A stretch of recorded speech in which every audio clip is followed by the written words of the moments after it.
সময়টা 1946 সাল। লাহোরে জামায়াতে ইসলামীর একটা সম্মেলন হচ্ছিল, আর সেখানেই মাওলানা মওদুদী একটা ভাষণ দেন যার শিরোনাম ছিল সত্যের সাক্ষ্য। এই ভাষণটা কিন্তু পরে বেশ প্রভাবশালী হয়ে ওঠে। তো আজকে আমরা ঠিক সেই ঐতিহাসিক ভাষণটার মূল বিষয়গুলো কি ছিল, কি কি যুক্তি সেখানে তুলে ধরা হয়েছিল, সেগুলোই ধাপে ধাপে বোঝার চেষ্টা করব। চলুন তাহলে শুরু করা যাক। ভাষণটা শুরুই করা হয় কোরআনের এই আয়াতটা দিয়ে, আর সত্যি বলতে মওদুদীর পুরো আলোচনার ভিত্তি কিন্তু ছিল এই আয়াত। তিনি বোঝাতে চেয়েছেন যে এই আয়াতের মাধ্যমে মুসলিম উম্মাহকে একটা একেবারে নির্দিষ্ট আর প্রধান দায়িত্ব দেওয়া হয়েছে। আর সেই দায়িত্বটা কি? দায়িত্বটা হলো পুরো মানবজাতির সামনে সাক্ষী বা উইটনেস হিসেবে দাঁড়ানো। আচ্ছা, তাহলে এই ভাষণের যুক্তিগুলো আমরা কিভাবে দেখব তার একটা ছোট্ট ম্যাপ দেখে নিই।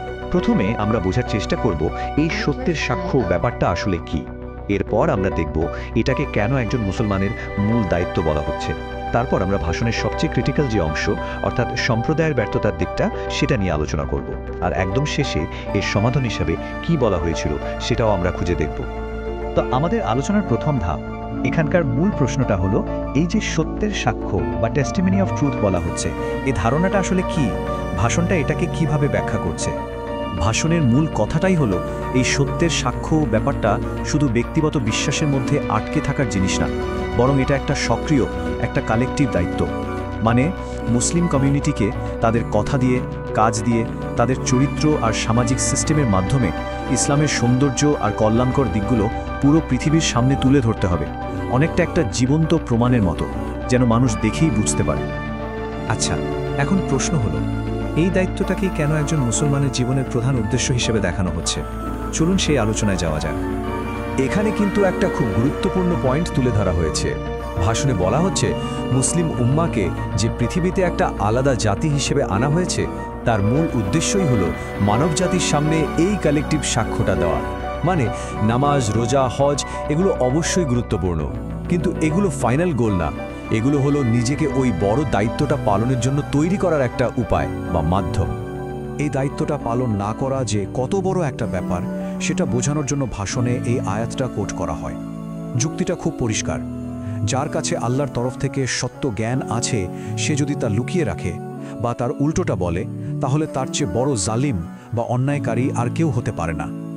মানে এটা কোনো অপশনাল ব্যাপার না, এটা একটা সিরিয়াস নির্দেশ।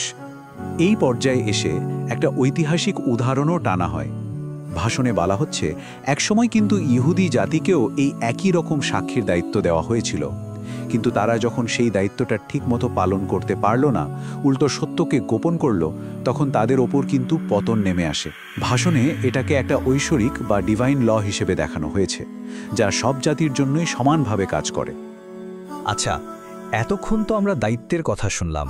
এবার ভাষণের সেই অংশে আসা যাক যেখানে মূল সমস্যাটার দিকে আঙুল তোলা হয়েছে। আর সমস্যাটা হলো এই যে প্রধান দায়িত্ব, এটাই নাকি ব্যাপকভাবে ইগনোর করা হচ্ছে।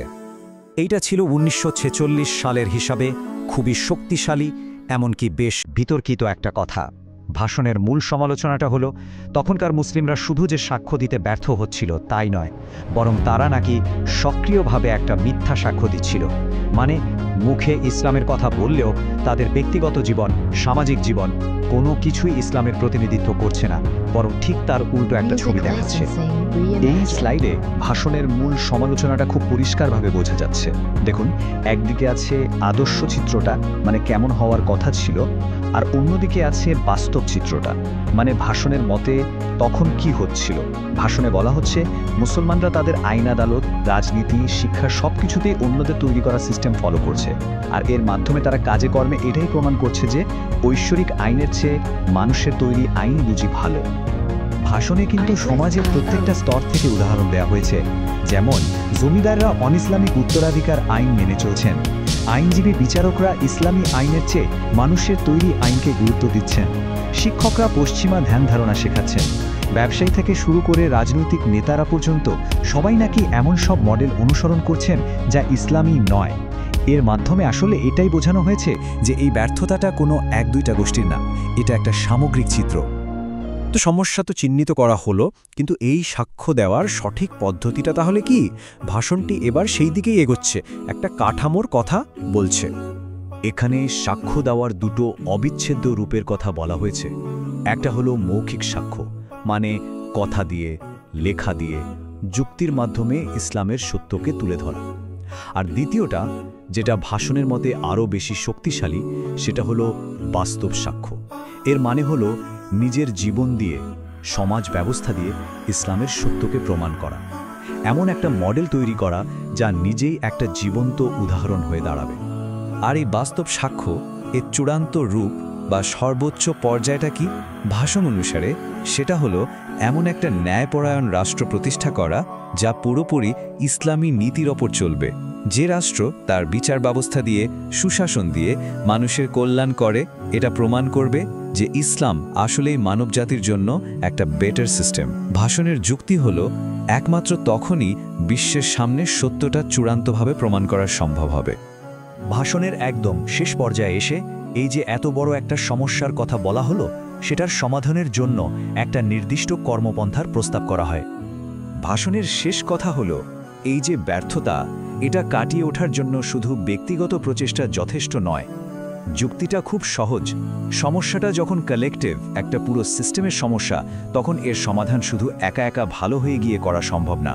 একজন মানুষ একা যতই ভালো মুসলমান হওয়ার চেষ্টা করুক, একটা ভুল সিস্টেমের মধ্যে থেকে সে ইসলামের পূর্ণাঙ্গ সাক্ষী হতে পারে না। তাই একটা সম্মিলিত, একটা অর্গানাইজড প্রচেষ্টা লাগবেই।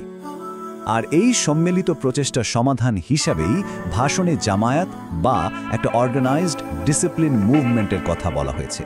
ভাষণের মতে এই যে ছড়িয়ে ছিটিয়ে থাকা শক্তি, সেটাকে একত্রিত করে একটা সুশৃঙ্খল আন্দোলনের মাধ্যমেই সমাজ আর রাষ্ট্রীয় লেভেলে আসল পরিবর্তনটা আনা সম্ভব। এই কনসেপ্টটাকে আরও শক্তিশালী করার জন্য হযরত ওমর রাদিয়াল্লাহু তাআলা আনহুর একটা উক্তি তুলে ধরা হয়। কথাটা হলো, জামায়াত বা সংঘবদ্ধতা ছাড়া ইসলাম নেই, ইমারত বা নেতৃত্ব ছাড়া জামায়াত নেই, আর তাআত বা আনুগত্য ছাড়া ইমারত নেই। এর মাধ্যমে যুক্তি দেওয়া হচ্ছে যে এই যে একসাথে সংগঠিত হওয়া, একজন লিডারকে মানা আর তার প্রতি অনুগত থাকা, এটা ইসলামের একটা মৌলিক অংশ, কোনো নতুন আইডিয়া নয়। ভাষণে কিন্তু এই আন্দোলন নিয়ে যে সমালোচনা হতে পারে তারও কিছু জবাব আগে থেকেই দিয়ে দেওয়া হয়েছে।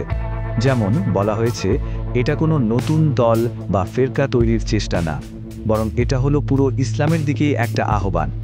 এর লক্ষ্য শুধু কিছু ধর্মীয় রীতিনীতি পালন করা না, বরং একটা কমপ্লিট সিস্টেম প্রতিষ্ঠা করা। আর এই যে আমির বা বাইতুল মালের মতো শব্দ ব্যবহার করা হচ্ছে, এগুলো ইসলামী ঐতিহ্য থেকে নেওয়া। তো সব মিলিয়ে চূড়ান্ত লক্ষ্যটা একদম পরিষ্কার, এমন একটা সম্মিলিত আন্দোলন তৈরি করা যা ধাপে ধাপে ব্যক্তি, তারপর সমাজ এবং সবশেষে রাষ্ট্রকে ইসলামী নীতির ওপর নতুন করে গড়ে তুলবে, যাতে করে পুরো সিস্টেমটাই যেন আল্লাহর সত্যের একটা জীবন্ত সাক্ষী হয়ে দাঁড়ায়। একটা ব্যাপার মনে রাখতে হবে, এই ভাষণটা দেওয়া হয়েছিল প্রায় ৮০ বছর আগে। তখনকার রাজনৈতিক পরিস্থিতি ছিল সম্পূর্ণ ভিন্ন। এখনকার দিনে দাঁড়িয়ে এই ভাষণের মূল আইডিয়াগুলো, বিশেষ করে ধর্ম আর রাষ্ট্রকে এক করার যে ডাক, সেটা আজকের জাতিরাষ্ট্র বা সেকুলার শাসনের ধারণার সাথে কতটা মেলে বা কতটা সাংঘর্ষিক, এটা কিন্তু আমাদের সময়ের রাজনৈতিক আর সামাজিক বিতর্কের জন্য বেশ গুরুত্বপূর্ণ একটা প্রশ্ন। এর প্রাসঙ্গিকতা আর প্রভাব নিয়ে ভাবনার ভার সেটা দর্শকদের ওপরই ছেড়ে দেওয়া হলো।